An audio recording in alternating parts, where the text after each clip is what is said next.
Is the problem with California the fact that it's run entirely by, I mean, most of the power is with Democrats. I mean, they have a Democratic majority in the state legislature. And a lot of people are saying, see, that's the problem. Is it as cut and dry as that when one political party has so much control? Or could it also be that some of the past rules and laws that we had created a problem that we have to come out of? And it doesn't actually matter who is in power. When we're talking about something like crime and who should be locked up, criminal justice reform, it's one of those phrases that I think, similar to woke, can be misunderstood, right? So for me personally, when I say criminal justice reform, I don't mean no police. I never meant that. The whole like defund the police thing. I said it then and I say it now. If we have a gigantic pot of money, a certain amount needs to go to police, but a growing amount needs to go to things that stop people from going down that path to becoming a criminal, right? We need to stop it before it happens, because obviously people are still going to commit crimes. They're still going to do those things. But if we can find ways, whether it's getting them young, obviously bumping up education funding, after school programs, all of those things that can, take those idle hands and make them productive rather than destructive, that's good. But also looking at things like how we police people, how we classify certain crimes. Those things I feel like we can talk about without necessarily talking about Democrat versus Republican. I don't know a Democrat or a Republican that disagree that we want our kids to be safe and to go to safe schools. I don't think anybody disagrees about that. I don't think anybody disagrees with the fact that, they're tired of broken windows and broken into cars and all sorts of things. I don't know anybody that's not tired of mass shootings at schools. And I mean, we agree on all of these things. How we get there, though, matters. Now, a few weeks ago, I think it was like a week and a half ago, we were talking about this domestic violence bill with Emily Hoeven with the San Francisco Chronicle, and we welcome her back to the show. Emily, thank you so much for Hi. coming back on the Nikki Maduro show. Hey, Kim. Hey, Nikki. Good to see both Hi. of you. Thanks for having me. Of course, we love having you on. Now, just to bring people up to speed, there was a bill to, and correct me if I'm defining this wrong, kind of reclassify domestic violence as a violent crime because that brings with it certain sorts of punishments. What is the latest regarding that effort?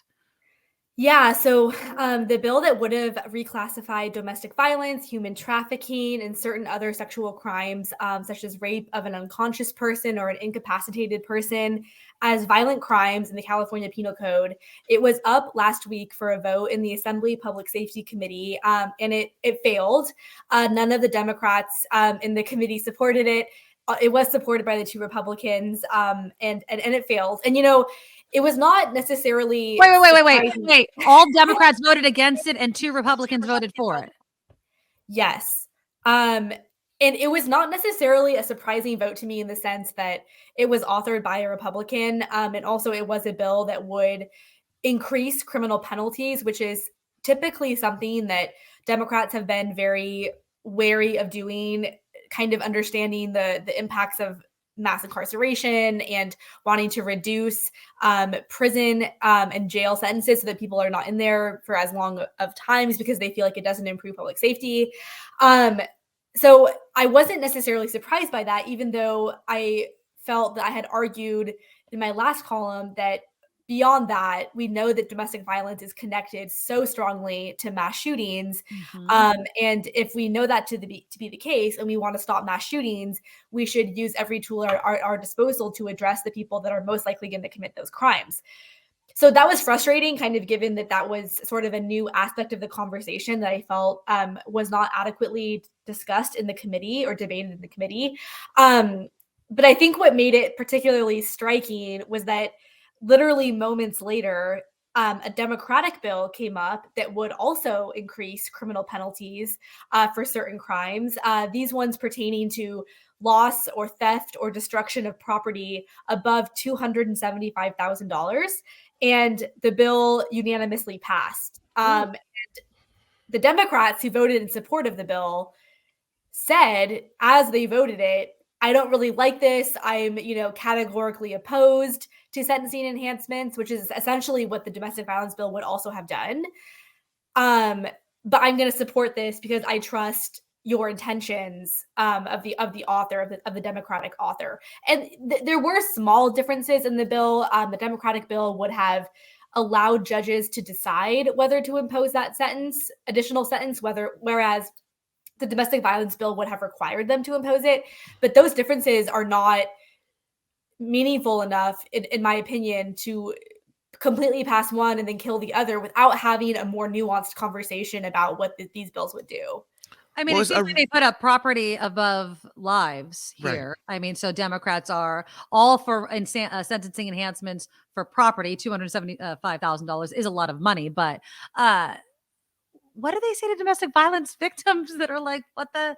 Yeah, what did What they the say hell? when Yeah. they didn't pass that bill? What was the comment? Was there anything uttered? Yeah, I mean, mostly they were basically saying we have already tried to do the 3 strikes model where we, incarcerate people with really long sentences and it's failed. Like we had violent crime rates back in the 90s when we had those types of policies, and crime rates have gone down since then. So obviously they didn't work. Rehabilitation works and incarceration doesn't work. But another piece of my argument, in which I kind of responded to in my latest column, was it's all well and good to reduce sentences if you have a plan to actually help those people get rehabilitated and provide them with alternative opportunities to crime. But the state has failed to do any sort of meaningful large-scale infrastructure, whether it's job training or whether it's, housing for people that are leaving those systems, or whether it's adequately monitored rehabilitation programs that go on for enough time that people can get the help that they need. And so if you don't have those replacement programs in place, reducing sentences is not going to do anything. And in fact, it's just going to have those people cycle over and over and over again through the system. And we have seen that because California has one of the highest rates of recidivism in the entire nation.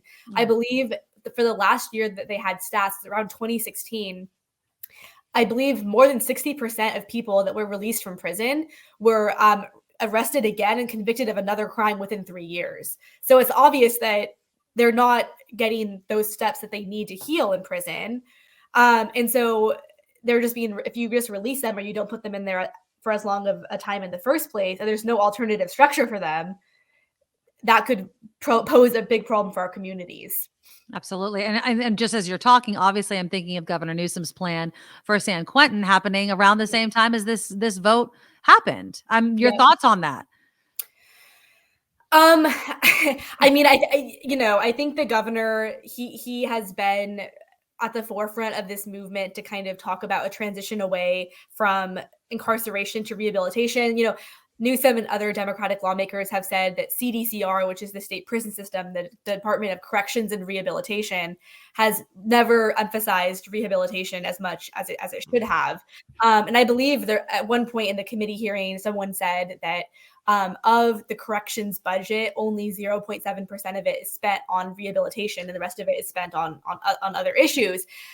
And if that's a discussion that needs to happen, I mean, I think it is a discussion that needs to happen because we don't want people to go into prison and, only learn how to be more violent. Yeah. Exactly. And, if you watch any sort of movies about prison, that's exactly what you see. So obviously there needs to be a change. But I think the thing that I, in general, worry about with the governor is that he has a lot of very bold proclamations that do not really translate into meaningful or effective action. And so, going to San Quentin and saying, okay, we're going to spend $20 million to start this process when the state has a $22 billion budget deficit, I think it does raise the question for some people about, is that really the best use of our money at this point in time to embark on this process? And it's extremely complicated. I mean, you're going to have to transfer a bunch of violent criminals into other prisons across the state. Are those prisons equipped for that sort of transfer? I mean, we saw during the pandemic when we transferred prisoners, it was absolutely botched and people were getting infected and it was dangerous. People were dying. How much money is this entire transformation going to actually cost? Does the state have the money to do it given the economy? So I think there are a lot of questions like that for people watching, they question whether that's the right use of the money at this point in time. And, you know, I just would add that when it comes to like proclamations and following through, I mean, the governor came out guns blazing not that long ago saying, we're going to tax oil companies and we're going to do this and we're going to do that. And then as he talked to lawmakers and they were like, we don't want to do this plan, he was like, okay, we'll call it a penalty. That still got a pretty lackluster response. And so now they're pushing through a bill that would, you know, empower the California Energy Commission to consider whether to implement this sort of penalty on oil companies. And so it's sort of like it went down like 10 different levels from what he originally announced to what is actually probably going to happen. And I think that we might, I mean, depending on what happens, we could see something similar with San Quentin as well. Kim, do you have a question? I was just going to say, I have to express my extreme disappointment. I mean, it's such a disappointment. It feels like another slap in the face for women. Yeah. Well, there's a lot of talk over here in the chat room next door about, to our faces, about what constitutes domestic violence. But I feel like it's the same situation as when you have a rape penalty. How often a rapist will go to prison for 7 years, you know, and then you'll have another crime that, to me, doesn't seem to rise to that level, and the penalty is greater. Yeah. It's always felt like crimes against women are not prioritized, and this is just another example. No, Kim, I mean, I couldn't agree more. And I mean, obviously, going into that hearing, I was hopeful that there would at least be a bit more of a thoughtful and a nuanced conversation about the impact of this on people. I mean, this is something that we know affects so many women and so many children in the state. I mean, in 2021 alone, there was, you know, nearly 200,000 calls to law enforcement alone about needing help for these situations. And that doesn't even include people that reached out to, you know, other organizations and other nonprofits for help. And knowing, as we do, that these are linked so strongly to some of the worst incidents of mass violence in our state and our country, to me, it's honestly inexcusable that did not least merit a longer conversation. And what was really frustrating was that the Democrats said for the Democratic bill that would raise the enhancements for property crime, they said, look, you know, we don't love it, but we want to give this author an opportunity to work with the opposition and let other people hear about it and weigh in on it. And in my mind, I'm like, do the same for the domestic violence bill. Even if you don't love it, the entire process is a deliberative process. And this doesn't mean it's going to become law immediately, but by allowing it to advance past that first committee, more lawmakers get to weigh in, more members of the public get to weigh in, more people have an opportunity to discuss and confer and debate. And that's how policy should be made. It shouldn't be made on a party line basis. It should be made through a good faith, deliberative process that really looks at all of the data that we have, listens to survivors, listens to everyone on all sides of the equation, and tries to address that the best way that we know how. But what I think what we saw in that committee was not a good faith process, and we saw a very partisan process. And I do think that on its face, raising penalties for property crime, well, they obviously still hurt people, but not raising them for some of the most violent crimes that can be committed against a person, like a physical person, is very hard to logically justify, in my opinion. What about the political aspect and the political party of this? Before we brought you on, I was talking about how Democrats rule California. They do. That argument is true. They have the majority. So does this fall at the feet of solely Democrats, the rise in crime, all of these sorts of things, and obviously Governor Newsom as well? It does seem the Republicans have a point. We want to do certain things. When you have something like a domestic violence bill, even though we wrote the bill before you still don't do anything about it. It makes me really upset at Democrats. I think that, you know, Democrats are so unwilling to even give the perception that any sort of Republican idea has any kind of merit whatsoever, that they will kill those policies just to kind of say that they did. And we've even seen in past sessions where there will be a Republican idea put forward, maybe on a more like bipartisan issue, such as, you know, fentanyl overdoses or whatever. And then a Democrat will actually basically put forward the exact same version of the bill, and the Democratic version will pass and the Republican version will not pass. And so that's a very clear example of those partisan politics. You know, I think what's interesting is that Democrats, you know, they have held a supermajority in the legislature for a long time. There has not been a Republican holding statewide office since Arnold Schwarzenegger. And given that, if their policies were truly as amazing as they say that they are in every situation, we would see that reflected in our reality. And I think that what I am advocating for is there just be more debate and more ideas considered. And to be clear, like that should happen in any state where it's a one-party state. I mean, I used to work in Montana. I used to work in Utah. Both of those are states that are dominated by Republicans. And I think whenever you have one state that is so deep, one color or another, it really just becomes a political power struggle more than an actual coalition of having to work together and having to arrive at compromises and having to actually consider other points of view, rather than just being like, oh yeah, okay, forget it. Like you have to actually engage in that process.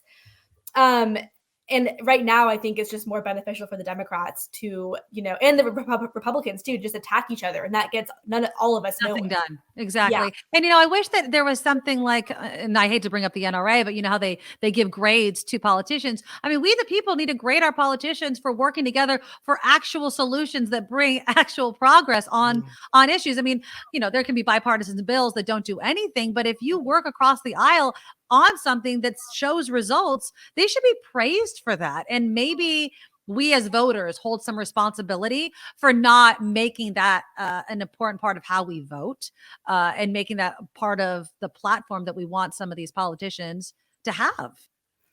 No, absolutely. And like there are so many things that are kind of tied into that. Cause I think even the primary system, as we have set up in our elections, that is really a system that galvanizes the most avid voters on both sides of the parties, which tend to be maybe the more extreme iterations of those voters. And so you'll have the more Republican candidate elevated and the more Democratic one, when in reality, probably the average person is somewhere in the middle.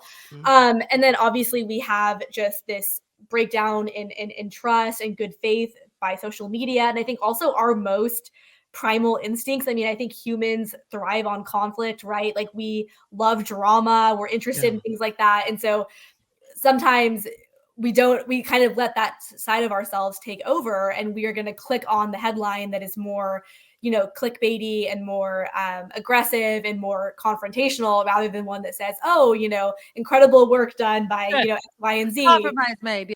Exactly. Yeah. And it's this horrible ecosystem where like journalists also are part of this, because we really do have to kind of craft headlines like that in order to get eyes on our stories, keep our companies financially afloat, and all of these things. And so it's a very, very vicious cycle where I think it really incentivizes on all ends the worst parts of what we're doing.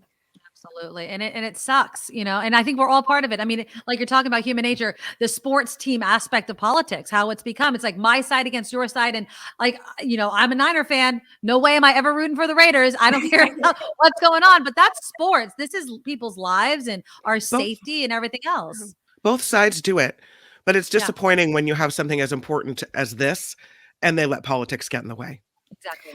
I totally agree. And like, I can't stop stressing enough that they have a good intention of wanting to, prioritize rehabilitation, but you cannot do that if you do not have the infrastructure for it. And if you just start closing prisons and you don't have an alternative mechanism for people to get help, get rehabilitation, and also reflect on their actions, that is not good for anybody. And so I find it very disingenuous for them to say, oh, we want this, but then they're not doing it. And you're actually harming people. You're harming people by doing that. Right. And you can't take these righteous stands on criminal justice if you're going to not build that alternative infrastructure, and you're going to pass bills that do the things that you say that you hate, but that are authored by a member of your own party. Yeah.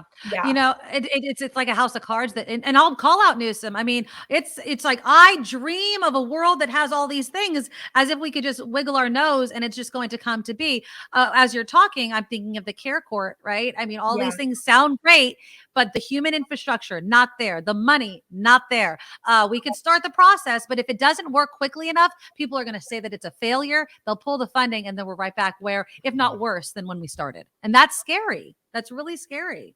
No, absolutely. And I think we might see a similar argument kind of come to a head, and the governor wants to put a ballot measure before voters in 2024. There would be a bond measure to build these sort of like behavioral health campuses, he's calling them, across the state. And what I find really interesting about that proposal is that it's sort of hearkening back to this idea of the state mental hospitals that were more abundant in the past, and that were shut down because of the fact that they had abuses, they were not effective, and all of those things. And it's actually kind of similar to the whole prison and jail argument. We had these systems that were not effective and that harmed people, and we know that. And so we tore them down, and we reduced sentences, and we tore down the mental health hospitals, closed them, but there was never anything alternative put in place. And so now they're like, oh crap, like we have all these people on our streets who are suffering and are severely mentally ill, and there's nowhere to put them. So let's go back and let's build another thing again. And it's sort of like, we need to know what we're doing. We can't just keep tearing things down and building them back up again. And that's literally the definition of not progressing. Like, you're just going back and forth between the same old things with different names on it. And I just think the state really needs to have a reckoning about, okay, you have these lofty aims, but how are you going to achieve them? And in the meantime, what is going to be that net that's going to hold people? Because otherwise they're going to end up on the street. Absolutely. Yeah. I mean, we can't go from A to Z. There has to be a buildup. We have to train people that, they have to be paid enough, because oftentimes these social service jobs are like the lowest paid jobs, and they do the hardest work with some of the hardest people.